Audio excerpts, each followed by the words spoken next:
√8 × √18 × √32 വില കാണുക. അപ്പോൾ വർഗ്ഗവും വർഗ്ഗമൂലവും എന്ന് പറഞ്ഞ ടോപ്പിക്കിൽ വരുന്നൊരു ചോദ്യമാണിത്. അത്യാവശ്യം നല്ലൊരു ചോദ്യമാണിത്. നമുക്കിവിടെ എന്താ കണ്ടുപിടിക്കാൻ പറഞ്ഞിരിക്കുന്നത്?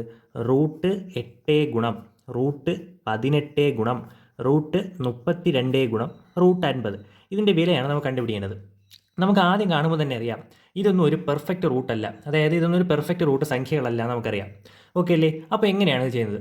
അപ്പോൾ ഇത് ചെയ്യാനായിട്ട് ഈക്വൽ ടു നമുക്ക് ഈ ഒരു സംഖ്യയെ പെർഫെക്റ്റ് റൂട്ടുള്ള ഒരു സംഖ്യയുടെയും മറ്റൊരു സംഖ്യയുടെയും ഗുണനഫലമായിട്ട് എഴുതാമല്ലോ. അതായത് ഈ √8 നമുക്ക് എങ്ങനെ എഴുതാം? √4 × 2 എഴുതി കൂടെ? √4 × 2 എന്ന് എഴുതാം. √4 പെർഫെക്റ്റ് റൂട്ടല്ലേ? അതുപോലെ തന്നെ ഇൻറ്റു √18 നമുക്ക് എങ്ങനെ എഴുതാം? √9 × 2 എഴുതി കൂടെ? 9 × 2 എഴുതാം. ഇൻറ്റു അടുത്ത √32 പിരിക്കാമല്ലോ. എങ്ങനെ എഴുതാം? √16 × 2 എഴുതി കൂടെ? എഴുതാം. അതുപോലെ തന്നെ ഗുണം √50 എങ്ങനെ എഴുതാം? √25 × 2 എഴുതി കൂടെ? എഴുതാം. കഴിഞ്ഞിട്ടില്ല. ഈക്വൽ ടു ഇനി നമുക്കിതിനെ ഓരോന്നിനെയും ഓരോ സംഖ്യയായിട്ട് എഴുതി കൂടെ?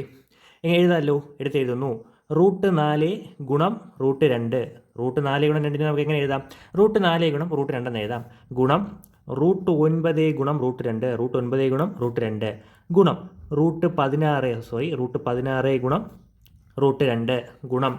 √25 × √2. ഓക്കെ അല്ലേ? ഈക്വൽ ടു √4 വാല്യൂ എത്രയാണ്? √4 വാല്യൂ 2 ആണ്. ഗുണം ഇനിയാണ് നമ്മളൊരു പ്രധാനപ്പെട്ട കാര്യം അറിഞ്ഞിരിക്കേണ്ടത്. അതായത് ഇപ്പോൾ √x √x എന്ന ഫോമിലാണ് ഒരു സംഖ്യ കിടക്കുന്നതെങ്കിൽ അതിൻ്റെ ഉത്തരം x തന്നെയായിരിക്കും. അതായത് ഒരേ സംഖ്യ റൂട്ടിനകത്ത് വരികയും അവ തമ്മിൽ ഗുണിക്കാനുമാണ് കിടക്കുന്നതെങ്കിൽ അതിൻ്റെ ഉത്തരം അതേ സംഖ്യ തന്നെയായിരിക്കും. അതുപോലെയല്ലേ ഇവിടെ കിടക്കുന്നത്? ഇവിടെ √2 ഉണ്ട്, ഇവിടെ √2 ഉണ്ട്. നടുക്കത്തെ ചിഹ്നം ഏതാണ്?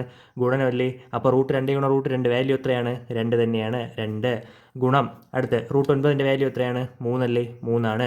ഗുണം ഇതും നമ്മൾ എടുത്തു. അടുത്ത √16 വാല്യൂ എത്രയാണ്? 4 അല്ലേ? 4. അടുത്ത ഇവിടെ വീണ്ടും നോക്കുമ്പോൾ √2 വേറൊരു √2 നടുക്കത്തെ ചിഹ്നം ഏതാണ്? ഗുണനമല്ലേ? ഗുണനം. അപ്പോൾ ഉത്തരം എന്താവും? √2 × √2 2 തന്നെയാണ്. ഗുണം ബാക്കി എന്തുണ്ട്? ഒരു √25 ഉണ്ട്. √25 എന്ന് പറഞ്ഞാൽ 5. ഇതെല്ലാം കൂടെ ഗുണിച്ചാൽ നമ്മുടെ ഉത്തരവായി. 2 × 2 4, 4 × 3 12, 12 × 4 48, 48 × 2 എത്രയാണ്? 48 × 2 96. 96 ഗുണം എത്രയാണ്? 5 ഈക്വൽ ടു 6 5 30 0 3 ശിഷ്ടം 9 5 45 3 48. 480 ആണ് നമ്മുടെ ഉത്തരം. ഓപ്ഷൻ എ ആണ് നമ്മുടെ ഉത്തരം എന്ന് പറയുന്നത്. ഓക്കെ അല്ലേ?